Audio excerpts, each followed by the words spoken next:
And guess what? We're privileged this afternoon to have the man himself right here on KTN News Desk, Pastor Solly Mahlangu. Thank you very much for joining us. Oh, it's my pleasure. Yes, let's just get straight to it. For those who are hearing about you for the first time, who's Pastor Solly? Pastor Solly, I'm from Johannesburg, South Africa, 30 minutes away from Johannesburg, 10 minutes away from the international airport.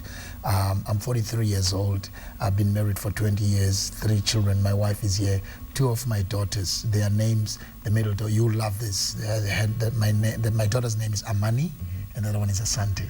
Nice. And so I'm here, and I'm a pastor of a church. And I'm a recording gospel artist, and I'm here as a gospel artist. So you've been doing this for the last 33 years. I've been doing it for 33 years, yes. Meaning that you started at an age of 10 years. Who does that? How did that come about? At the age of 10 years, actually, was my first appearance. Was my first on stage at the age of 10. And for 27 years, I continued to sing with no breakthrough. And my breakthrough only came like 6 years ago. And it's a critical thing for those who are upcoming to learn that you know, God has already given you a gift. He's not committed to a gift. He's committed to your faithfulness to the gift. And you are better ready and have no opportunity than to have an opportunity and not be ready, because opportunity wastes no time with the unprepared. So I stayed on. I was not looking for being a famous artist. I was just using my gift. And then 27 years later, boom, everything happened. When I picked up Obrigado, the whole continent exploded, and you know, and the rest is history. So other than your gift, is there perhaps anything else that led you to receive Christ at such an early age? I put it this way, and I haven't said this. My mother was raped at the age of 14, and I was born. So I'm a product of rape. At the age of 14, she was raped. At the age when she was 15, I was born. She couldn't afford to do anything for me, so she couldn't buy me toys or do anything. I've never seen my father since I've been alive. For 43 years, I don't know what he looks like, but I'm glad I met another father. He's a father to the fatherless. His name is Jehovah. So, and so my mother could not afford toys. So my mother took me to church, and the gospel found me. That's why I always tell people that I did not choose gospel music, but gospel chose me. Wow, that's a very inspiring story. Let's just get into your music now. And your hit song, Siyabonga Jesu, I don't know if the pronunciation is correct. Yes, it's correct, Siyabonga Jesu, yes. What inspired you towards such a great hit song? Wahambanati, I first picked up the song Obrigado, and the song exploded.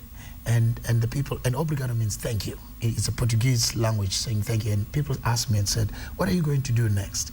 And then I realized that God has been with me for 27 years. So, because to say Wahambanati means you walked with us. And it began to have a meaning.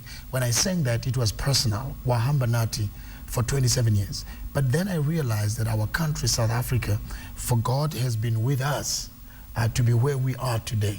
Then I began to realize the continent of Africa, that God has been with the continent of Africa, and it's Africa's time now, that God has been with us for us to be where we are as Africa. And I believe it's Africa's time, and Africa needs to rise. Well, my director says we have just 1 minute. One would wonder in this 1 minute, why you're in Kenya particularly? I mean, it's the last day of the year.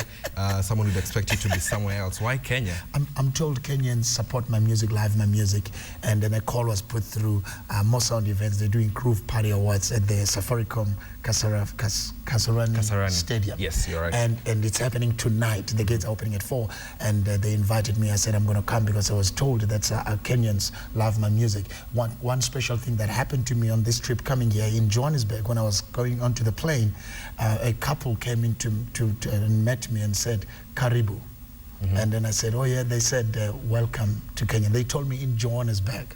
And that touched me, because that said, Kenya welcomed me right from home when I was in Johannesburg. And so I'm here because I'm coming for the Groove Party Award. I'm looking forward to a good time tonight. Very, very nice. Maybe if you could just, for 30 seconds, just tease us a bit with one of the songs you're performing We're going to go from Obrigado, Shikwembusha Matimba, we're going to Emmanuel, and then we're going to do Wahambanati, oh Wahambanati, and we're going to do all of that, and I'm excited about it. Well, you just had the man right there. You know the place to be tonight. That is at the Kasarani for the Groove Party Awards, as we welcome the year 2015.